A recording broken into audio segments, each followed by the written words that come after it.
রাহেলা বেগমের কথায় সকলে ভ্রুকুচকে তাকায়। আজ পর্যন্ত তার কোনো অতিথি এ বাড়িতে আসেনি, তাহলে আজ অতিথি আসলো কোত্থেকে?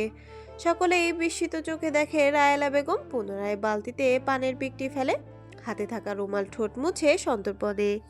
আমি প্রিয়র বাবাকে দাওয়াত করতে চাইছি। সে কি একবার ও তার মেয়েকে দেখতে আসবে না? আজ 10 বছর হলো প্রিয় এই বাড়িতে এসেছে। আমার মেয়েটাও মারা গেল, অথচ সে একবারও তাদের খোঁজে আসেনি। আমি চাই সে একবার অন্তত আসুক, তার ছোট্ট মেয়েটাকে দেখুক। তাছাড়া মেয়ে বড় হচ্ছে, বিয়েও তো দিতে হবে, তখন তো বাবার পরিচয় লাগবে নাকি? রাহেলা বেগমের কথায় নওশেদ চৌধুরী রেগে যায়, ভাষার গতি হারিয়ে গালি দিতে থাকে অনবরত। নওয়াব চৌধুরী তাকে ঠান্ডা করে। তার মা একরোখা মানুষ, সে জানে, তাই যেভাবেই হোক তার মায়ের কথা তাদের রাখতেই হবে। প্রিয়ন্তী মাথা নিচু করে সব শুনছিল এতক্ষণ। সেও চায় তার বাবা আসুক, তাকে নিয়ে যাক এই নরক থেকে, কিন্তু সে যেতে পারবে তো? তার মায়ের কবরটা যে এই বাড়িতেই। তাছাড়া তার তো তার বাবার চেহারাটাই মনে নেই। সেই ছোট্টবেলায় দেখেছিল। তার বাবা যদি কখনো আসে সে চিনতে পারবে তো তাকে? আচ্ছা মা, আমি দেখছি কি করা যায়। তুমি চিন্তা করো না, রেদওয়ানের ঠিকানা বের করে সময় মতো বিয়ের কার্ড পাঠিয়ে দেব। নওয়াব চৌধুরীর কথায় নওশেদ চৌধুরী রেগে হনহনিয়ে বাড়ি থেকে বের হয়ে যায়। এই জানোয়ারটাকে একবার বাড়িতে এনে সব এলোমেলো করে দিয়েছিল, সে চায় না দ্বিতীয়বার তাকে এনে পুনরায় সব এলোমেলো করে দিতে। কোনো প্রয়োজন নেই দাদি, প্রিয়কে দেখার জন্য আমরা আছি। বাবার পরিচয়ের প্রয়োজন নেই, স্বামীর পরিচয় ওর বাকি অস্তিত্ব টিকে থাকবে আজীবন। সিঁড়ি দিয়ে নামতে নামতে কথাগুলো বলে সৌহার্দ্য। শেষ সিঁড়ি পার করে পকেটে হাত গুজে দাঁড়ায় প্রিয়ন্তীর সামনে। যে বিয়ের কথা শুনে লজ্জায় মিয়ে রয়েছে, নিচু করে রাখা মুখটা লজ্জায় রক্তিম বর্ণ ধারণ করেছে বেশ আগেই। সৌহার্দ্য সেই লজ্জারাঙা মুখটায় তীক্ষ্ণ দৃষ্টি রেখে ক্ষীণ কণ্ঠে বলে, ওর পরিচয় হবে মিসেস প্রিয়ন্তী মুনাফ চৌধুরী। বিকেলের গোধূলি লগ্নে আকাশে ধারণ করা হলুদ কমলা রংটা এসে আছড়ে পড়েছে চৌধুরী ভিলার প্রবেশদ্বারে, যার দরুন হালকা রোদে চকচক করে ওঠে বাড়ির সোনালী রঙের নেম প্লেটটা। বাড়ির প্রবেশদ্বারে রোদের বিপরীতমুখী হয়ে দাঁড়িয়ে থাকা তিনটি মানব মানবীর ছায়া পড়ে আছে বাড়ির মেঝেতে। সৌহার্দ্যের বলা ক্ষীণ কণ্ঠের কথাটা ভেদ করে সেই ছায়া মানব মানবীর মধ্যে একজনের উচ্চ শব্দের আসসালামু আলাইকুম। কথাটা প্রবেশ করে সকলের কর্ণকুহরে। সেই কথাটা কানে আসতেই সকলে ঘাড় বাগিয়ে তাকায় বাড়ির প্রবেশদ্বারে। সেখানে দাঁড়িয়ে আছে বোরকা পরিহিতা কাইফা, তার পাশেই দাঁড়িয়ে আছে মাঝবয়সী একজন নারী ও পুরুষ। সৌহার্দ্য সেই দিকে তাকিয়ে গম্ভীর মুখে বসে পড়ে প্রিয়ন্তীর পাশে। সেটি দেখে রাহেলা বেগম মিটিমিটি হাসে। সৌহার্দ্যের বলা কথাটা কারো কানে পৌঁছালে ও সবটা স্পষ্ট শুনেছে সে। কথাটা তার কানে এখনো বাজছে। মিসেস প্রিয়ন্তী মুনাফ চৌধুরী। কথাটা মনে করে তিনি পুনরায় হেসে ওঠে। তার মেয়ের ছায়াটাকে এ বাড়িতে রাখার উছিলা পেয়ে স্বস্তি নিঃশ্বাস ফেলেন। প্রিয় যে তার প্রেরণার অংশ, তার মেয়ের চিহ্ন। প্রিয়ন্তী কাইফাকে দেখে ছুটে যায়, শক্ত করে জড়িয়ে ধরে হাসি মুখে। সৌহার্দ্য বিরক্ত হয়, কটমটিয়ে তাকায় প্রিয়ন্তীর দিকে, রাগে দুহাত মুষ্টিবদ্ধ করে বিড়বিড়ায়, বউ হলে এক্ষুনি হাতটা চেপে ধরে বসিয়ে রাখতাম বেয়াদব মেয়ে। বউ না হওয়ায় বেঁচে গেলি, আমার থেকে পালিয়ে পালিয়ে বাঁচা, দূরে দূরে থাকা আমার থেকে। তোকে বেঁধে রাখার ব্যবস্থা করছি, দাঁড়া। আমার নিঃশ্বাসের সাথে যদি তোকে বেঁধে রাখতে না পারি, তবে আমার নাম সৌহার্দ্য মুনাফ চৌধুরী নয়। তুমি কে মা? ভেতরে এসো। নব চৌধুরীর ডাকে দু কদম এগিয়ে আসে কাইফা। একটানে নেকাবটা উঠিয়ে চোখ বুলায় পুরো ড্রয়িং রুমে উপস্থিত সকলকে চেনে না সে, তাই সকলের উদ্দেশ্যে বলে, আমার নাম কাইফা, প্রিয়ন্তীর সাথে একই স্কুলে পড়ি। ঘাড় বাঁকিয়ে পেছনে তাকায় এক পলক, হাত কচলিয়ে পুনরায় বলতে থাকে, ওনারা আমার আব্বা মা। মিহি আপু বলেছিল আমার আম্মা যেন তার বিয়েতে ফুল দিয়ে পুরো বাড়ি সাজিয়ে দেয়, তাই তাদের নিয়ে এসেছি। কতটুকু ফুল লাগবে তা জানার জন্য। কাইফার কথায় সকলে মিষ্টি হাসে। বাড়ির ডেকোরেশন নিয়ে তাদের এখনো কোনো প্ল্যান হয়নি। এই ব্যাপারটা মিহির হাতে থাকায় সকলে চিন্তামুক্ত হয়। যার বিয়ে সে না হয় সব দেখে শুনে নিক। ঠিক আছে মা, তোমরা তাহলে সব দেখে নাও। আমরা বুড়ো মানুষ, এসবের আর কি বুঝি। আমার মেয়েটা যেভাবে যেভাবে চায় সবটা সেভাবেই করো, নয়তো দেখবে বিয়ের দিন গাল ফুলে বলবে, বাবা সাজটা আমার পছন্দ হয়নি, আমি বিয়েই করব না। নব চৌধুরীর কথায় সকলে উচ্চ শব্দে হেসে ওঠে। কিন্তু মিহি উঠে এসে অশ্রু ভেজা চোখে তার বাবাকে জড়িয়ে ধরে আহ্লাদি কণ্ঠে বলে, তোমাদের ছেড়ে আমি কোথাও যাব না বাবা, আমাকে তোমাদের সাথে রেখে দাও প্লিজ। তখনই সিঁড়ি বেয়ে নেমে আসে প্রান্ত। পরনে সাদা শার্ট, কালো প্যান্ট আর হাতে কফির মগ। কফিতে চুমুক দিতে দিতে গিয়ে মিহির সামনে থাকা সোফায় বসে। মিহির সব কথাই সে নামতে নামতে শুনেছে। শান্ত ভঙ্গিতে কাইফাকে এক নজর দেখে নেয় তীক্ষ্ণ দৃষ্টিতে। প্রিয়ন্তীর পাশে দাঁড়িয়ে এই হাত কসলাচ্ছে সে। তার পেছনেই দাঁড়িয়ে আছে তার মা বাবা। ঘাড় বাঁকিয়ে তাদেরও এক নজর দেখে নেয় সন্তর্পণে। কফিতে পুনরায় চুমুক বসিয়ে সেটাকে রাখে টি টেবিলে। হাত দুটোকে জোড়া করে মিহির উদ্দেশ্যে অসহায় কণ্ঠে বলে, মাফ কর বোন, মাফ কর। তাড়াতাড়ি বিদেয় হয়ে সিটটা খালি কর।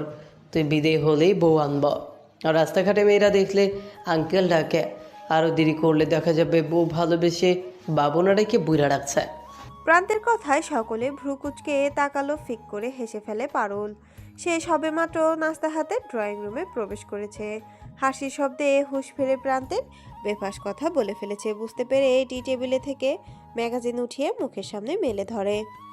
সেটার মাধ্যমে আড়াল করে নেয় নিজেকে। বাড়ির সকলের কাছে সে লজ্জাবতা পুরুষ নামে খ্যাত। আজ কি তবে সেই পদবিটা ভেঙেই ফেলবে? তখনও ভেসে আসে সৌহার্দের ভারী পুরুষালী কণ্ঠ। ফোনের ওপর দৃষ্টি রেখে এই কলিজা কাঁপানো একটা প্রশ্ন করে কাইফাকে। ওনারা কি তোমার আসল বাবা মা? তাদের সাথে তোমার দৈহিক বৈশিষ্ট্যের মিল পাচ্ছে না। কাইফা চমকিয়ে তাকায় সৌহার্দের দিকে। নিজেকে ধাতস্থ করে সন্তর্পণে চোখ ঘুরায় আশেপাশে। সকলে তার দিকে কৌতূহলের দৃষ্টিতে তাকিয়ে আছে। কাইফা ভয় পায় সৌহার্দের মতো সকলে একই কথা ভাবছে না তো? তবে কি সে ধরা পড়ে যাবে? কাইফার ভাবনার মাঝেই মাঝবয়সী মহিলাটি এগিয়ে আসে। মাথায় দেয়া শাড়ির আঁচলটা আরেকটু টানতে এই কাচের চুরির ইঞ্জিনের শব্দ পায়। পিনপতন নীরবতার মাঝে সেই শব্দে চোখ তুলে ঘাড় বাঁকিয়ে সেদিকে তাকায় সৌহার্দ্য। মহিলাটির কথায় কাইফা বিষম খায়। কেসে উঠতেই প্রিয়ন্তী ছুটে যান পানি আনতে। কাইফাকে রাহেলা বেগমের পাশে বসিয়ে পানির গ্লাসটা হাতে ধরিয়ে দেয়। নরম তুলতুলে হাতে তার পিঠ ডলতে থাকে পরম যত্নে। পানিতে চুমুক দিতে দিতে কাইফা ঘাড় বাঁকিয়ে ভীতু চোখে তাকায় সৌহার্দের দিকে। তখনই চোখাচোখি হয় দুজনের। কাইফা খুঁজতে থাকে সেই চোখে ভেসে বেড়ানো সন্দেহের কারণ। আর সৌহার্দ্য খুঁজতে থাকে কাইফার আঙুলে জলজল করতে থাকা হীরের আংটির রহস্য। সন্ধ্যা হতেই মাগরিবের নামাজ আদায় করে নিচে নেমে আসে প্রিয়ন্তী। কাইফাকে বিদায় দিয়ে নামাজ আদায় করতে বেশি দেরি হয়ে গেছে তার। সিঁড়ি দিয়ে নামতে নামতে মাথায় থাকা অন্যটা আর একটু টেনে নেয় আলতো করে। কচু পাতা রঙের জামাটা যেন তার গায়ের রঙকে আরও উজ্জ্বল করে তুলেছে। স্নিগ্ধ মুখটায় চোখে মনি চলচল করছে। অজু করার দরুন চোখের ঘন পাপড়িতে বিন্দু বিন্দু পানি জমে রয়েছে। দোতলার ফ্লোরে পা রাখতেই তার কাছে ছুটে আসে সারা আর মিহা। প্রিয়ন্তীকে দেখেই চোখগুলো চকচক করে ওঠে তাদের। প্রিয় আপু, শীঘ্রই নিচে গিয়ে কিছু নাস্তার ব্যবস্থা কর। মিহি আপুর পর 8 তারিখ কিছু কাজিনরা আসছে হলুদের প্রোগ্রামের নাচ প্র্যাকটিস করার জন্য। এই সুইমিং পুলের পাশেই আমরা বসবো। তুই কয়েক প্যাকেট চিপস, কোক আর পপকর্ন নিয়ে আয় না বাবু। সারার কথায় প্রিয়ন্তী মিষ্টি হাসে। তাকে আশ্বস্ত করেই বলে, তুমি চিন্তা করো না আপু, আমি এক্ষুনি নিয়ে আসছি। তখনই মিহা দৌড়ে এসে প্রিয়ন্তীর হাতটা চেপে ধরে। অনুনয়ের সুরে এই বলে। মিহার প্রশ্নে প্রিয়ন্তী আড়ষ্ট হয়। সে কখনো এমন কিছু করেনি। নিজেকে গুটিয়ে রাখতেই বেশি স্বাচ্ছন্দ্য বোধ করে সে। তাই দুজনের দিকে করুণ চোখে তাকিয়ে আমতা আমতা করে বলে, মিহামণি, তুমি না লক্ষ্মী বাচ্চা, আপুকে এসবের থেকে দূরে রাখো প্লিজ। তোমরা নাচ করো, আমি না হয় দর্শক হয়ে দেখব। সারা এগিয়ে সে মিহার হাত চেপে ধরে। চোখ দিয়ে ইশারা করে, থাক, ছেড়ে দে। সে জানে প্রিয়ন্তী কখনোই এতগুলো মানুষের সামনে নাচবে না। যতটুকু পারে সে নিজেকে সকলের কাছ থেকে আড়াল করে রাখার চেষ্টা করে। 1 মিনিটের জন্য মাথার কাপড়টা পর্যন্ত সরায়নি। সে যেন আস্ত একটা পবিত্রতা। সারা মুচকি হেসে প্রিয়ন্তীর গালে একটা হাত রাখে, আশ্বস্ত করে বলে, তোকে কিছু করতে হবে না বাবু, এসব থেকে তুই মুক্ত। এখন চট করে গিয়ে খাবারগুলো নিয়ে আয় তো দেখি।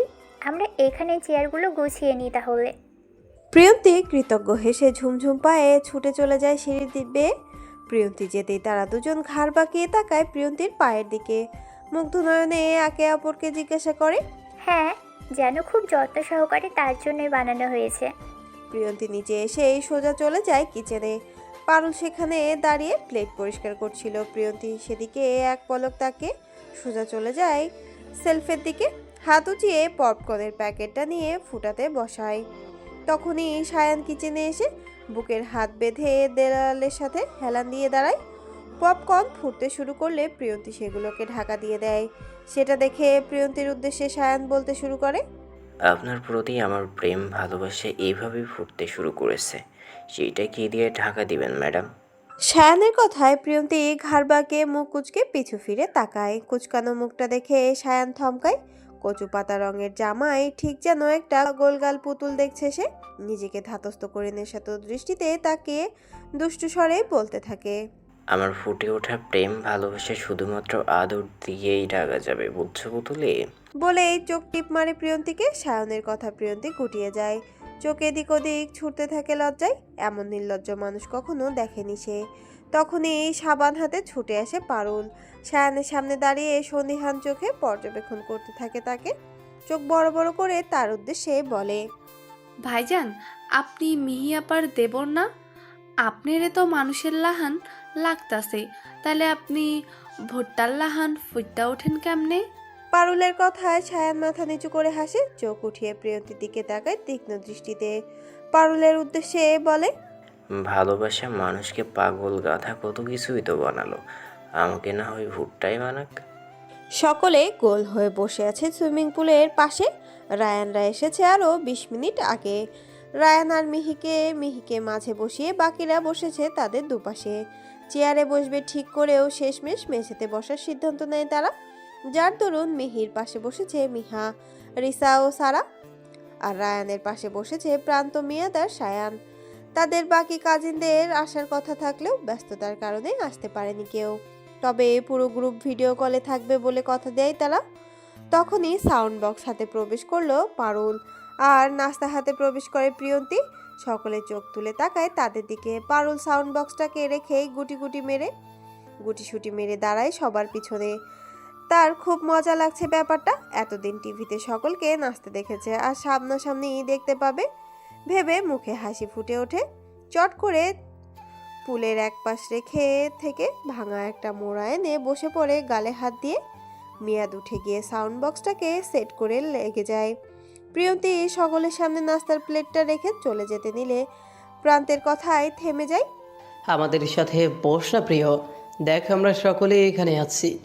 প্রান্তের কথা শেষ না হতেই পারুল বলে ওঠে, না না প্রান্ত ভাইজান, সকল রে কই দেখতাছেন? এইখানে সৌহার্দ্য ভাইজান নাই তো? বলেই টপ করে নিজের মুখ চেপে ধরে পারুল। বড়দের মাঝে কথা বললে নিশ্চিত রিসা আপু বকবে, তাই আর চোখে তাকায় রিসার দিকে। ফোনে চোখ থাকার দরুন সে হয়তো শুনতে পায়নি পারুলের কথা, নয়তো এখনই বলতো, ছোট লোকের বাচ্চা তোর সাহস কি করে হয় কাজের লোক হয়ে বাড়ির মালিকের নিয়ে কথা বলার? সারা চট করে প্রিয়ন্তীর হাত টেনে তাকে তার পাশে বসায়। তার কাঁধে হাত রেখে পারুলের উদ্দেশ্যে বলে, ভাইয়া যে আসবে না এটা তো আমরা সবাই জানি পারুল, তাই এ ব্যাপারে কথা বলেও লাভ নেই, বরং তুই কোন গানে নাচবি সেটা বল। পারুলের চোখ চকচক করে ওঠে, দৌড়ে এসে দাঁড়ায় সারার সামনে। সারা বুবু, তুমি সত্যি কইতাছো আমারে নাচতে দিবা? পারুলের উচ্ছ্বাস দেখে সকলে মিটিমিটি হাসে, তবে ঠোঁট বাঁকিয়ে তাকায় রিসা। হ্যাঁ পারুল, বল কোন গানে নাচবি? নাচটা তুলতে হবে না? মিহির কথায় পারুল ভাবনায় পড়ে, ঠোঁটের ওপর আঙুল নাড়িয়ে ভাবতে থাকে গানের নাম। সকলে উৎসুক দৃষ্টি তাকিয়ে আছে তারই দিকে। পাইছি মিহি বুবু, কি জানি নাম, বারবি ডল নাকি বেবি ডল নাম? তুমি শুনছো এরম গানের নাম? পারুলের কথায় সকলে চোখ বড় বড় করে তাকায়। মিহি ভেবেছিল সে হয়তো সাকিব খানের কোনো গানের নাম বলবে, কিন্তু এই নাম শুনে সহসায় তার চোখ জোড়া ছোট ছোট হয়ে যায়। সেই ছোট ছোট চোখে তাকে এই পারুলকে জিজ্ঞাসা করে, এই গান কোথায় শুনেছিস তুই? পারুল উত্তেজনার বশে দুই হাঁটু ভাঁজ করে তড়িৎ বেগে ফ্লোরে বসে পড়ে। মিহি গানটা চিনতে পেরেছে ভেবে খুশিতে তার চোখ জোড়া চকচক করে ওঠে। সেই খুশির রেশ মুখে ফুটে উঠতেই বলে ফেলে এক বিস্ময়মূলক কথা, সেদিন কফি নিয়া পান্ত ভাইজানের ঘরে যাইতে গিয়া গানটা শুনছিলাম, অনেক জোরে শব্দ দিয়া গানটা শুনতাছিল সে। দরজা বন্ধ থাকায় ঠিকমতো শোনা যাইতেছিল না, তাই দরজায় কান পাইতা শুনছিলাম আমি। পারুলের কথায় কোটর থেকে চোখ বেরিয়ে আসার উপক্রম হয় মিহি, সারা, রিসা ও মিহার। তবে মাথা নিচু করে মুখ লুকিয়ে হাসে রায়ান, সায়ান ও মিয়াদ। প্রিয়তি কিছু না বুঝার সে মাথা নিচু করে বসে আছে। পারুলের কথায় প্রান্ত বিষম খায়, কাশি দিতে দিতে তাকায় এদিক ওদিক। তখনই নজরে আসে তার 4 বোনের তীক্ষ্ণ দৃষ্টি, যারা চোখ ছোট ছোট করে শকুনের ন্যায় তার দিকেই তাকিয়ে আছে। প্রান্ত তাদের দিকে তাকিয়ে বোকা বোকা হাসে, চোখ ঘুরিয়ে পারুলের দিকে তাকিয়ে কটমটিয়ে বলে, পারুলের বাচ্চা, আমার ইজ্জতের ফালুদা বানিয়ে দিলি। তোরে 80 বছরের বুইড়ার সাথে বিয়া দিলেও এই মনের দুঃখ মিটবে না। তখনই সিঁড়ি বেয়ে উপরে উঠে আসে সৌহার্দ্য। এতগুলো অপরিচিত ছেলের সামনে প্রিয়ন্তীকে বসে থাকতে দেখে ধপ করে মাথার আগুন জ্বলে ওঠে তার। সায়ানকে প্রিয়ন্তীর দিকে মোহনীয় দৃষ্টিতে তাকিয়ে থাকতে দেখে সেই আগুন যেন দ্বিগুণ বেড়ে যায়। সহসা এই লম্বা লম্বা পা ফেলে উপরে উঠে আসে সৌহার্দ্য। পকেটে হাত গুজে দাঁড়ায় প্রিয়ন্তীর সামনে, যার দরুন সৌহার্দ্যের বলিষ্ঠ অবয়বে ঢাকা পড়ে প্রিয়ন্তী। তার দিকে শান্ত দৃষ্টিতে তাকিয়ে কাটকাট কণ্ঠে বলে, নিজেকে সস্তা বানিয়ে ফেলছিস কেন প্রিয়? মানুষের নজর তোর ভাবনার চেয়েও জঘন্য। চোখ দিয়েই ছুঁয়ে দেবে তোর সর্বাঙ্গ, কলঙ্কের দাগ লাগাবে প্রতিটা অঙ্গে। সেই দাগ মুছতে পারবি তো? বলে আগুন দৃষ্টিতে তাকায় সায়ানের দিকে আর মনে মনে বিড়বিড়াই। সৌহার্দ্যের কথায় পুরো সুইমিং পুল জুড়ে পিনপত নীরবতা ছড়িয়ে পড়ে। সে সহজে রাগে না, কিন্তু একবার যদি রেগে যায় সেটা নিয়ে তুলকালাম বাঁধিয়ে ছাড়ে। তাই যেভাবেই হোক তাকে শান্ত করতে হবে ভেবে সারা শুকনো ঢোক গিলে মিনমিনিয়ে বলে, ভাইয়া, ওর কোনো দোষ নেই, আমি ওকে জোর করে বসিয়েছি, প্লিজ তুমি রাগ করো না। সারার সাথে মিহিও মাথা নাড়ায় করুণ সুরে বলে, হ্যাঁ ভাইয়া, প্লিজ তুমি রাগ করো না।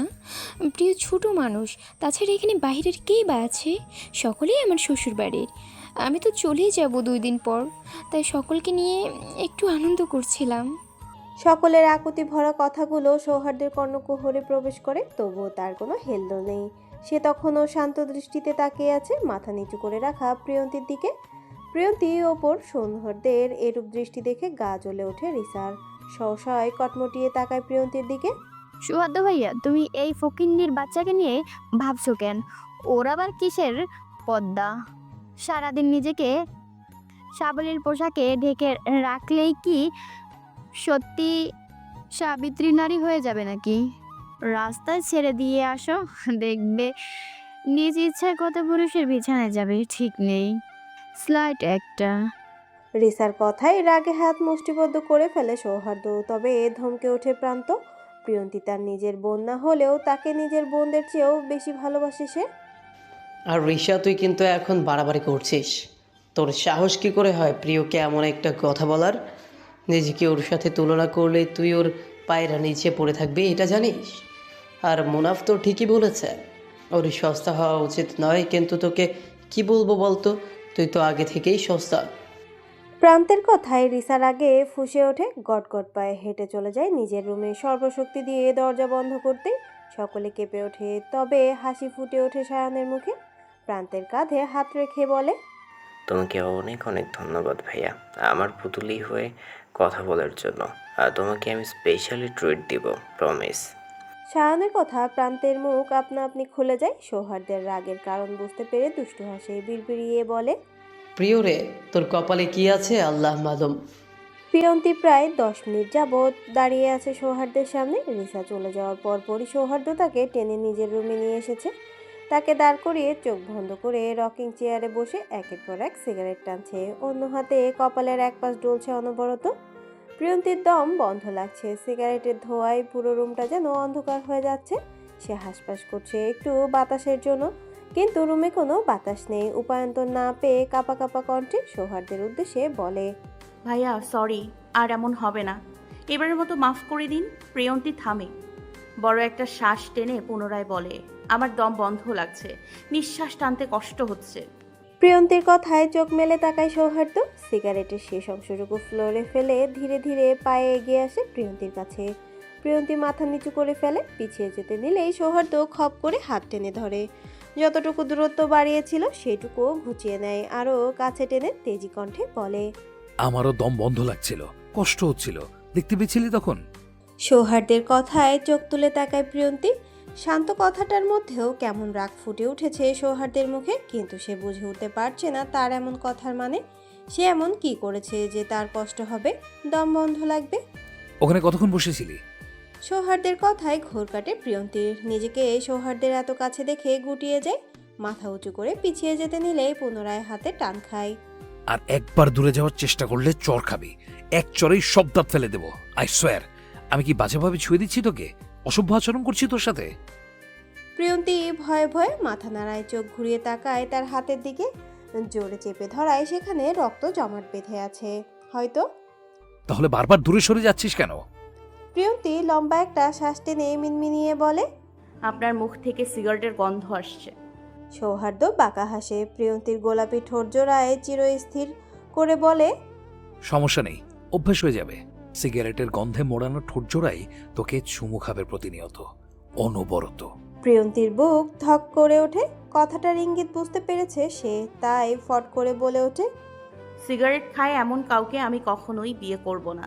প্রয়োজন হলে সায়ন ভাইয়ার মতো অসভ্য ঠোঁট কাটা কাউকে বিয়ে করে নিব। প্রিয়ন্তীর বলা কথায় চোয়াল শক্ত হয়ে আসে সৌহার্দের। প্রিয়ন্তীর চেপে ধরে রাখা হাতটা আরো চেপে ধরে শক্ত করে। শব্দ করে আসতেই কাট কাট কণ্ঠে জিজ্ঞাসা করে, ওখানে কতক্ষণ বসেছিলি জিজ্ঞেস করেছিলাম আমি। প্রিয়ন্তী ঘড়ির দিকে তাকায়, সকল ঘটনা অনুমান করে কাঁপা কাঁপা কণ্ঠে বলে, প্রায় 10 মিনিট। প্রিয়ন্তীর কথা শেষ হতেই তাকে টেনে নিয়ে ঝর্ণার নিচে দাঁড় করায় সৌহার্দ্য। এরূপ কাজে হকচকিয়ে যায় প্রিয়ন্তী। কিছু বুঝে ওঠার আগে মাথার ওপরে থাকা ঝর্ণাটা ছেড়ে দিয়ে দূরে গিয়ে দাঁড়ায় সৌহার্দ্য। বুকে হাত বেঁধে দেয়ালের সাথে হেলান দেয় শান্ত ভঙ্গিতে। শীতকালে ঠান্ডা পানির পরশ পেয়ে তীর তীর করে কেঁপে ওঠে প্রিয়ন্তীর সর্বাঙ্গ। নিজেকে মুড়িয়ে রাখা ওড়নাটা দিয়ে আরও মুড়িয়ে নিতে চায় নিজেকে, কিন্তু অবাধ্য জলের স্পর্শ সে ওড়না ভেদ করে ছুটে দেয় তাকে। প্রতিটি লোমকূপে সেই জল প্রবেশ করে কাঁপুনি সৃষ্টি করে, যার দরুন দুই হাত দিয়ে আড়াআড়িভাবে নিজেকে জড়িয়ে ধরে প্রিয়ন্তী। দু হাতে নিজেকে ঢেকে অসহায় চোখে তাকায় সৌহার্দ্যর দিকে, যে তখনও শান্ত দৃষ্টিতে তার দিকেই তাকিয়ে রয়েছে। কাকে যেন বিয়ে করবি বলেছিলি? তো সাহস কি করে হয় আমার সামনে অন্য কাউকে বিয়ে করার কথা বলার? ওখানে কতক্ষণ যেন বসেছিলি? 10 মিনিট, তাই না? হাত উঁচিয়ে ঘড়ির দেখে সৌহার্দ্য চোখ ঘুরিয়ে প্রিয়ন্তীর দিকে তাকিয়ে পুনরায় হাত বাঁধে বুকে। কাটকাট কণ্ঠে বলে, 3 ঘন্টা এখানে এভাবেই দাঁড়িয়ে থাকবি। পরপুরুষের চোখে স্পর্শে অপবিত্র হয়ে গেছিস তুই। এই পানি তোর অপবিত্রতা ধুয়ে মুছে নিয়ে যাবে, সেই চোখের স্পর্শকে মিটিয়ে দেবে, সাথে অন্য কাউকে বিয়ে করার সাথও। বলেই কটকট পায়ে রুম থেকে বের হয়ে যায় সৌহার্দ্য। ঘড়িতে রাত 10টা। বাড়ির সকল সদস্য ডাইনিংয়ে বসে রাতের খাবার খাচ্ছে। পুরো ডাইনিং জুড়েই পিনপতন নীরবতা ছড়িয়ে আছে। চামচের সাথে কাচের প্লেটের ঘর্ষণের মাঝে মধ্যে সেই নীরবতাকে ভেঙে দিচ্ছে। সকলে খাবার খেলেও মুখ ভার করে বুকে হাত বেঁধে কুঁজো হয়ে বসে আছে রিসা। বাড়ির বড়রা তাকে বারবার জিজ্ঞাসা করছে কি হয়েছে, কিন্তু সে একটা কথাও বলছে না। তাই হাল ছেড়ে দিয়ে সকলে খাওয়ায় মনোযোগ দেয়। তখনই খটখট পায়ে শার্টের হাতা গোটাতে গোটাতে বাড়িতে প্রবেশ করে সৌহার্দ্য। পা জোড়াকে থামিয়ে চোখ জোড়া স্থির করে রান্নাঘরে। কিছু একটা আর অনুপস্থিতিতে বুড়ো জোড়া কুচকে আসে সহসায়। হাত উঁচিয়ে ঘড়িতে সময় দেখে মনে মনে বিড়বিড়িয়ে বলে, এই সময় তো প্রিয়র এখানে থাকার কথা। মুনাফ, কোথা থেকে ফিরলি এত রাতে? নব চৌধুরীর ডাকে ডাইনিংয়ে এগিয়ে যায় সৌহার্দ্য। সকলের দিকে নজর বুলাতে দেখতে পায় পারুলকে, যে সকলকে হাতে হাতে খাবার এগিয়ে দিচ্ছে। এবার বিরক্ত হয় সৌহার্দ্য, পুনরায় মনে মনে বিড়বিড়ায়, রান্নাঘরে না থাকলে তো প্রিয়র এখানেই থাকার কথা, তাহলে গেল কোথায়? ঘুমিয়ে পড়েনি তো, নাকি তার থেকে পালিয়ে বেড়াচ্ছে? সহসায় তার মুখের আদলে রাগ ফুটে ওঠে। মেয়েটি কবে বুঝবে তাকে? সে কি তার অস্থিরতা দেখতে পায় না? বাড়ি ফিরে সে যে তার বাবুনি পাখির মুখ দেখতে চায়, তার সরলতার ঘ্রাণ নিতে চায়। বাবু, কোনো সমস্যা হয়েছে? সেই সন্ধ্যায় বের হয়েছিস দেখলাম, এত দেরি করে ফিলি যে? শাহানা চৌধুরীর প্রশ্নে সৌহার্দ্যের ঘোর কাটে। হাতের ঘড়ি খুলতে খুলতেই বলে, ফ্যাক্টরিতে কিছু কাজ ছিল মা, তাই আর্জেন্ট নারায়ণগঞ্জ যেতে হয়েছে। সৌহার্দ্যের কথায় বাড়ির 3 কর্তার মুখে মৃদু হাসি ফুটে ওঠে। ছেলেটাকে নিয়ে গর্ব হয় তাদের। যেদিন থেকে অফিসে জয়েন করেছে সেই দিন থেকেই অফিসের কোনো ব্যাপারে চিন্তা করতে হয়নি তাদের। সবকিছু সৌহার্দ্য একাই সামলে নেয়। মুনাফ, ফ্রেশ হয়ে এসো, আজ না হয় আমাদের সাথেই খেতে বসো। নূর চৌধুরীর কথায় মুচকি হাসে সৌহার্দ্য। বেসিনে গিয়ে হাত মুখ ধুয়ে বসে পড়ে টেবিলে, তবে খাওয়ার উদ্দেশ্যে নয়। তার চোখ প্রিয়ন্তীকে খুঁজছে। ভাতের প্লেট হাতে রেখেই চোখ ঘোরায় এদিক সেদিক। বড় ভাইজান, প্রিয়টা কিন্তু একদম কথা শুনছে না। সকালে উঠেই বাড়ির সকল কাজ করা শুরু করে। এখন দেখো কেমন জ্বর বাঁধিয়ে পড়ে রয়েছে। নওশাদ চৌধুরীর কথায় সৌহার্দের বুকটা ধক করে ওঠে। ভাত নাড়ানো হাতটা সহসায় থেমে যায়। অস্থির হয়ে জিজ্ঞাসা করে, কি হয়েছে প্রিয়র? জ্বর আসলো কখন? সৌহার্দের কথায় শাহানা চৌধুরী চমকায়। ছেলের অস্থিরতা দেখে ভ্রুজোড়া কিঞ্চিত কুচকায়। সন্ধ্যার দিকে তো প্রিয়বাবু ঠিক হইয়াছিল। এরপর তারে আর দেখি নাই আমি। 2 বার গিয়া রুমে খুঁজাইছিলাম, কিন্তু পাই নাই। তারে না পাইয়া রাইতের রান্নাটা আমিই করছিলাম। একটু আগে যাইয়া দেখি পুরা শরীর আগুনের লাহান হইয়া আছে। আমি হাত দিতেই দেখলাম শরীর পুরানো জ্বর। পারুলের কথায় রাগে হাত মুষ্টিবদ্ধ করে ফেলে সৌহার্দ্য। অনেকটা জোরে বলে ওঠে, ড্যাম ইট! সকলের চোখ বড় বড় করে তাকায় তার দিকে। কাউকে কিছু না বলতে দিয়ে গটগট পায়ে উপরে চলে যায় নিজের ঘরে। টাই খুলে ফ্লোরে ছুঁড়ে মারে, ঘড়ি ছুঁড়ে মারে বিছানায়। অস্থির হয়ে বসে পড়ে রকিং চেয়ারে। সৌহার্দ্য বুঝে পায় না মেয়েটি এত বোকা কেন। সে না হয় রাগের মাথায় একটা শাস্তি দিয়েই ফেলেছে। তাই বলে কি 3 ঘন্টা ঠান্ডা পানিতে ভিজবে? সৌহার্দ্য চলে যাওয়ার পর কি সে চলে যেতে পারতো না? পুরো ধরনই নিকশ কালো আধারে ঢাকা পড়েছে অনেক আগেই, যার দরুন পুরো চৌধুরী ভিলা জুড়ে পিনপতন নিরাপত্তা ছেয়ে আছে। সেই সময় ক্ষীণ আলোয় সিঁড়ি বেয়ে নিচে নেমে আসে সৌহার্দ্য। রান্নাঘরে প্রবেশ করতেই ফ্রিজের ভেতর মাথা ঢুকিয়ে রাখা একটা পুরুষালীর অবয়ব দেখতে পাই। একটুও বিচলিত হয় না। ট্রাউজারের পকেটে হাত গুজে সোজা গিয়ে দাঁড়ায় সে ব্যক্তিটির পিছনে। ফ্রিজের আলোয় যার ছায়া পড়ে আছে মেঝেতে। চাচু, তোমার না সুগার আছে? মিষ্টি খাচ্ছ কেন? সৌহার্দ্যের শান্ত শীতল কথাটাই হকচকিয়ে যায় নূর চৌধুরী। পকেটে থাকা শেষ মিষ্টিটা মুখে পুরে পিছু ফিরে তাকায় সৌহার্দ্যের দিকে। তাড়াহুড়োয় সেটাকে গিলে পাঞ্জাবির পকেটের হাতায় মুখ মুছে নেয়। আমতা আমতা করেই বলে, কাউকে কিছু বলিস না বাপ। বড় ভাইজান জানলে খবর আছে। আর আমার কি দোষ বল? আমার বড় 2 ভাইয়ের সুগার, হাই প্রেশার কোনো কিছুই নেই, কিন্তু দেখ আমারগুলো সবই আছে। আমার সামনে তারা যখন মিষ্টি খায়, প্লেট ভর্তি গোশ খায়, আমার কি এসব সহ্য হয় বল? নূর চৌধুরীর কথায় কোনো হেলদোল নেই সৌহার্দ্যের। সে আগের ন্যায় মূর্তির মতোই দাঁড়িয়ে আছে। তখনই নূর চৌধুরী বিস্ময় কণ্ঠে জিজ্ঞাসা করে, তোর চুল দিয়ে টপ টপ করে পানি পড়ছে কেন মুনাফ? তুই কি রাত 2টোর সময় গোসল করেছিস? নূর চৌধুরীর কথা শেষ হতেই সৌহার্দ্য হাঁচি দিয়ে বসে। তখনই ঘুম ঘুম চোখে রান্নাঘরে প্রবেশ করে রূপালী চৌধুরী। সৌহার্দ্য আর নূর চৌধুরীকে একসাথে দেখে হামি তুলতে তুলতে তাদের উদ্দেশ্যে বলে, এত রাতে এখানে কি করছো তোমরা? নূর চৌধুরী সৌহার্দ্যের দিকে তাকায়, চোখ দিয়ে ইশারা করে কিছু না বলতে। সৌহার্দ্য তার গায়ের সাদা রঙের ওভারসাইজ টি শার্টের হাতা গোটাতে গোটাতে বলে, আমি কফি বানাতে এসেছি। চাচু কেন এসেছে তাকে জিজ্ঞেস করো। বলে এগিয়ে যায় চুলার দিকে। রূপালী চৌধুরী কিছু বলতে যাবে, তার আগে নূর চৌধুরী তাকে টেনে নিয়ে যায় আর সৌহার্দ্যের উদ্দেশ্যে ক্ষীণ স্বরেই বলে, চাচা আপন প্রাণ বাঁচা। প্লেট ভর্তি খাবার হাতে, ঔষধ আর থার্মোমিটার হাতে প্রিয়ন্তীর রুমে দাঁড়িয়ে আছে সৌহার্দ্য। নীল রঙা ড্রিম লাইটের আলোয় প্রিয়ন্তীর মুখের আদল বুঝতে পারছে না সে। তাই খাবারটা টেবিলে রেখে পকেট হাতে ফোন বের করে। ফোনের ফ্ল্যাশ লাইট জ্বালাতেই দৃশ্যমান হয়ে ওঠে প্রিয়ন্তীর নেতিয়ে পড়া মুখখানা। ফোনটাকে টেবিলের বইয়ের সাথে হেলান দিয়ে দাঁড় করিয়ে ধীর পায়ে এগিয়ে গিয়ে প্রিয়ন্তীর পাশে কাঁপা কাঁপা হাতে প্রিয়ন্তীর কপালে হাত ছোঁয়াতেই বুকটা ছ্যাদ করে ওঠে তার। শরীর থেকে যেন আগুন ঝরছে। সৌহার্দ্য স্থির হয়। প্রিয়ন্তীর মুখে চোখ জোড়া তাক করে আলতো করে তার হাতে দুটো লুকিয়ে ফেলে নিজের হাতের মাঝে, যার দরুন 3 ঘন্টা ঠান্ডা পানিতে ভেজার কারণে সৌহার্দ্যের ঠান্ডা হাত দুটো গরম হয়ে ওঠে প্রিয়ন্তীর আগুনের ন্যায় গরম হাতের স্পর্শে। আই এম সরি বাবুনি, আমার খুব ভুল হয়েছে। এবার মতো মাফ করে দে। কথা দিচ্ছি এই আগুনের তাপ আর কখনো স্পর্শ করতে দেব না তোকে। প্রমিস, তোকে আমার বুকের মধ্যে লুকিয়ে রাখবো। কোনো কিছুই ছুঁতে পারবে না তোকে, এমনকি কোনো অসুখও না। তোর সবটুকু অসুখের ভাগ না হয় আমাকে দিস। পাখি, এই প্রিয়, চোখ খোল না, একবার তাকা আমার দিকে প্লিজ। সৌহার্দ্যের করুণ কণ্ঠে প্রিয়ন্তী চোখ পিটপিট করে তাকায়। গায়ের তাপমাত্রা বেশি হওয়ার দরুন চোখে সব কিছু ঘোলাটে লাগছে। কানটাও বন্ধ হয়ে আছে বোধহয়। সে কথা কে কথা বলছে কণ্ঠটাও চিনতে পারছে না, তাই জ্বর মিশ্রিত কাঁপা কাঁপা ও ভাঙা ভাঙা কণ্ঠে জিজ্ঞাসা করে কে। প্রিয়ন্তীর কথাটা কানে আসতেই সৌহার্দ্যের ঘোর কাটে। সহসায় তড়িৎ বেগে টেনে বসায় প্রিয়ন্তীকে। প্রিয়ন্তী ছোট্ট ছোট্ট হাত দুটো নিজের এক হাতের মুঠোতে পুরে নিয়ে অন্য হাত দিয়ে আলতো করে চেপে ধরে প্রিয়ন্তীর রক্তিম গাল, যেখান থেকে জ্বরের দরুন উষ্ণতা বের হচ্ছে। সেই গালে হাত রেখেই মলিন কণ্ঠে বলে, আমি তোর তাপ শোষণকারী, দেবী না আমাকে তো সবটুকু তাপ শোষণ করে নিতে। রাত গভীর হতেই শীতের তীব্রতা যেন আরো প্রখর হয়ে উঠেছে, যার দরুন টিনের চালে টুপটুপ শব্দে কুয়াশা পড়ছে। সেই শব্দ চাল ভেদ করে গিয়ে পৌঁছায় সৌহার্দ্যের কানে। সৌহার্দ্য সচেতন হয়। প্রিয়ন্তীর গায়ের কম্বলটা আরেকটু টেনে দিয়ে চিন্তিত কণ্ঠে জিজ্ঞাসা করে, বাবুনি ঠান্ডা লাগছে তোর? আরো একটা কম্বল আনবো?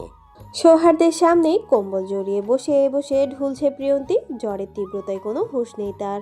2 মিনিট যাবৎ সৌহার্দ্য তার মুখে থার্মোমিটার ঢুকিয়ে রেখেছে।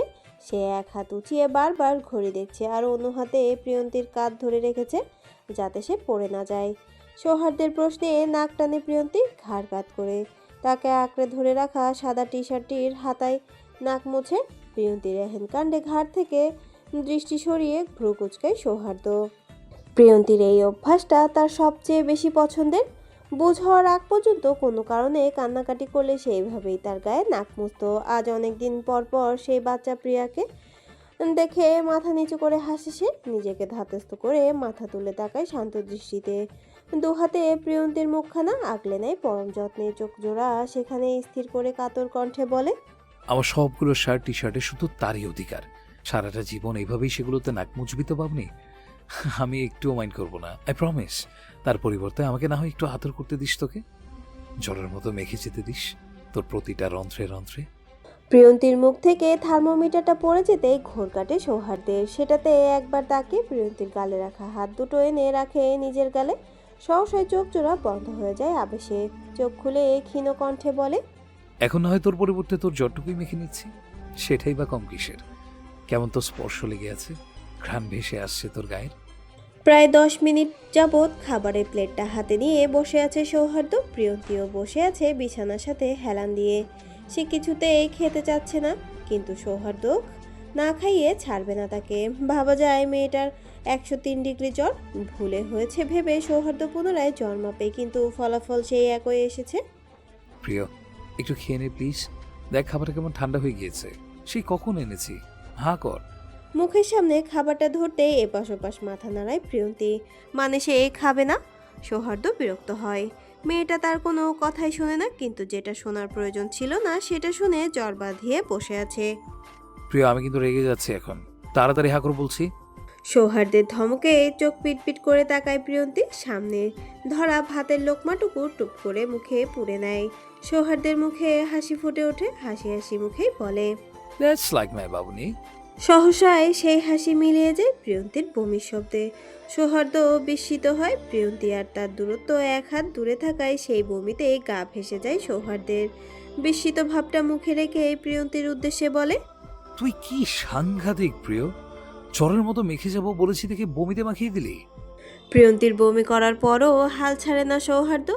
একের পর এক ভাতের লোকমা পড়তে থাকে প্রিয়ন্তীর মুখে। ফলস্বরূপ প্রতি লোকমা ভাত মুখে নেওয়ার পর গড়গড় করে সৌহার্দ্যকে বমিতে ভাসায় প্রিয়ন্তী। পরপর 10 বার বমি করার পর ক্লান্ত হয় সে, যার দরুন সামনের দিকে হেলে পড়ে থাকা মাথা ঠেকায় সৌহার্দ্যের বুকে। সৌহার্দ্য থমকে যায়। ভাত মাখানো হাতটা থেমে যায় বিস্ময়ে। প্রিয়ন্তীর মাথাটা ঠিক তার বুকের বাঁ পাশে পড়ে রয়েছে।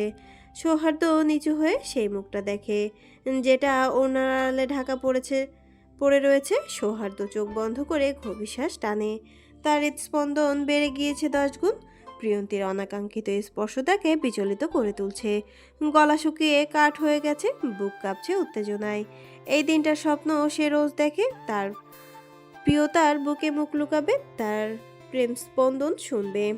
সৌহার্দ্য কাঁপা কাঁপা হাতে প্রিয়ন্তীর ওড়নাটা সরাই। মুখখানা দৃশ্যমান হতেই হাসি ফুটে ওঠে ঠোঁটের কোণায়। মাদকতা জড়ানো কণ্ঠে বলে, ইউ সো কিউট বাবুনি। কেমন বমি করে হৃদয়ে প্রেম জাগাচ্ছিস। খেয়ে ফেলতে ইচ্ছে করছে তোকে, খেয়ে ফেলি।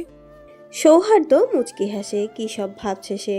মেয়েটা তাকে পাগল করে দিচ্ছে। সৌহার্দ্য এক হাতে প্রিয়ন্তীকে তুলে বসায়, ওড়নাটা আরেকটু টেনে চোখ পর্যন্ত ঢেকে দেয়। সেই ওড়নার উপরে ঠোঁট ছুঁয়ে কপালে গভীর একটা চুমু খায় আর মনে মনে বিড়বিড়ায়। প্রেম জাগরণী। পাখির কিচিরমিচির শব্দে ঘুম ভেঙে যায় প্রিয়ন্তীর। মুখের ওপর থেকে কম্বলটা সরিয়ে চোখ পিটপিট করে তাকায় আশেপাশে। লম্বা একটা শ্বাস টেনে বিছানায় হেলান দিয়ে বসে, এক হাতে মাথা চেপে ধরে আলতো করে মাথা ঝিমঝিম করছে তার। জ্বরের দরুন মুখটাও তেতো হয়ে আছে। হাত দিয়ে জ্বর মাপতে গিয়ে চমকায় সে। গা কাঁপানো জ্বরটা ছেড়ে গিয়ে শরীরটা কেমন আঠালো হয়ে আছে ঘামে। প্রিয়ন্তী বুঝতে পারছে না হঠাৎ তার জ্বরটা কমে গেল কিভাবে। মনে হচ্ছে কেউ তার শরীরে সবটুকু তাপ শুষে নিয়েছে। তখনই ঘড়িতে অ্যালার্ম বেজে ওঠে। প্রিয়ন্তী হকচকিয়ে তাকায় সেদিকে। ঘড়িতে 7:30 বাজতে দেখে মাথায় বাজ পড়ে তার। তড়িঘড়ি মাথার ওড়নাটা ঠিক করে ছুটে যায় ওয়াশরুমে। শরীরটা কেমন চ্যাটচ্যাটে হয়ে আছে। গোসল সেরে তবেই নিচে গিয়ে সকলের জন্য নাস্তা প্রস্তুত করবে। গোসল সেরে নিচে নেমে আসে প্রিয়ন্তী। নিজেকে মুড়িয়ে নিয়েছে বাসন্তী রঙের জামায়। রান্নাঘরে প্রবেশ করতেই পারুলের সাথে দেখা হয় তার। সে অদক্ষ হাতে রুটি বানাচ্ছে। রুটি তো নয়, যেন এক একটা দেশের মানচিত্র। প্রিয়ন্তীর হাসি পায়। এগিয়ে গিয়ে পারুলের উদ্দেশ্যে বলে, আমাকে দে, আমি করে দিচ্ছি।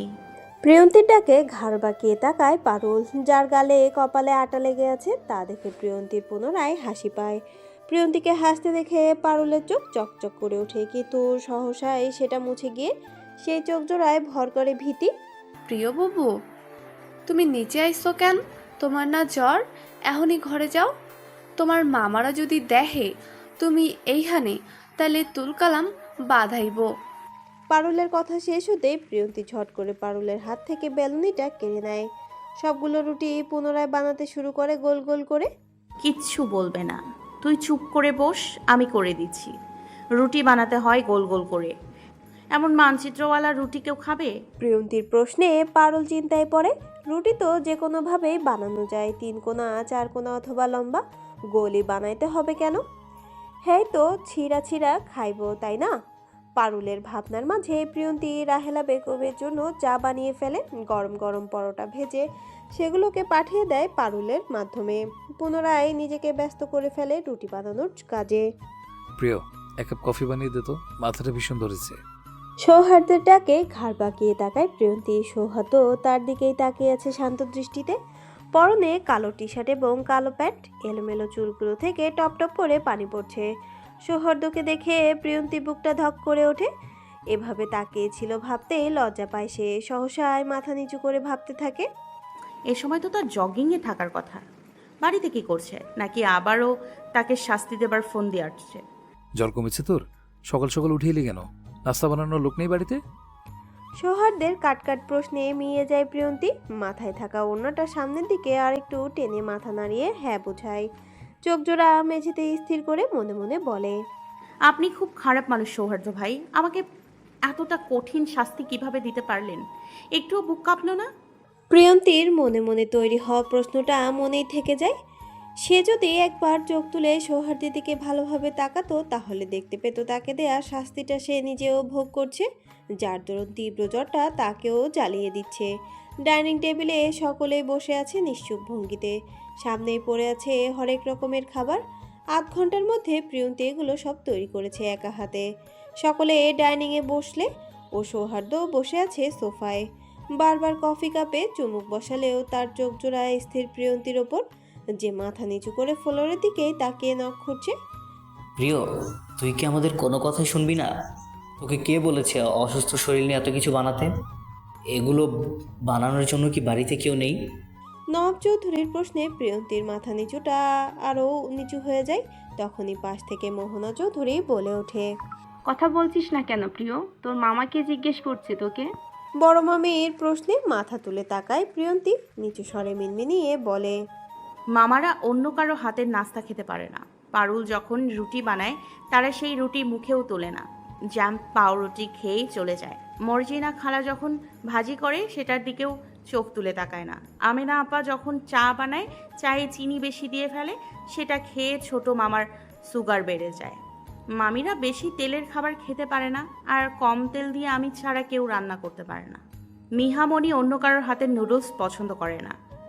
সারা আর মিহি আপু আমার হাতের পাস্তা না হলে খায় না। সকাল সকাল প্রান্ত ভাইকে আমার হাতের কড়া লিকারের কফি বানিয়ে দিতে হয়, না হলে তার দিন শুরু হয় না। প্রিয়ন্তী থামে, গভীর একটা শ্বাস টেনে পুনরায় মাথা নিচু করে ফেলে। প্রিয়ন্তীর কথায় সকলে স্তব্ধ হয়ে যায়। তবে জল চিকচিক করে ওঠে নওশেদ ও নূর চৌধুরীর চোখে। নওশেদ চৌধুরী উঠে গিয়ে প্রিয়ন্তীর মাথায় হাত রাখে, অশ্রু ভেজা চোখে আদুরে সুরে বলে, এভাবেই তোর মাকে আদর যত্নে বড় করেছিলাম আমরা। তোর মা তো সেই কবেই আমাদের ছেড়ে চলে গিয়েছে, তাই বুঝি এইসব করে সেই ঋণ শোধ করছিস? প্রিয়ন্তী চোখ তুলে তাকায় নওশেদ চৌধুরীর দিকে আর মনে মনে বলে, না মামা, আমি আমার ঋণ শোধ করছি। আমাকে আশ্রয় দেওয়ার ঋণ, দুবেলা খেতে দেওয়ার ঋণ, পড়াশোনা করতে দেওয়ার ঋণ, আর রোজ ঘুম থেকে উঠে মন ভরে মায়ের কবরটা দেখতে দেওয়ার ঋণ। নাস্তা শেষে সকলে একে একে ঘরে চলে যায়। সকলে এখন ছুটবে নিজ নিজ গন্তব্যে। সকলে চলে গেলেও সেখানে থেকে যায় সৌহার্দ্য। সে সোফায় বসে একা মনে পত্রিকা পড়ছে আর মাঝে মাঝে ভ্রুজোড়া কুচকাচ্ছে। তখনই এক টুকরো কাপড় হাতে ধীর পায়ে টেবিলের দিকে এগিয়ে আসে প্রিয়ন্তী। উদ্দেশ্য নোংরা টেবিল পরিষ্কার করা। প্রিয়ন্তী নুপুরের ঝনঝানি শব্দে ঘাড় বাঁকিয়ে তাকায় সৌহার্দ্য। প্রিয়ন্তীর হাতে কাপড়ের টুকরো দেখে সহসায় বিরক্ত ফুটে ওঠে ওর মুখমণ্ডলে। প্রিয়ন্তীর দিকে কটমটিয়ে তাকে বিড়বিড়িয়ে বলে,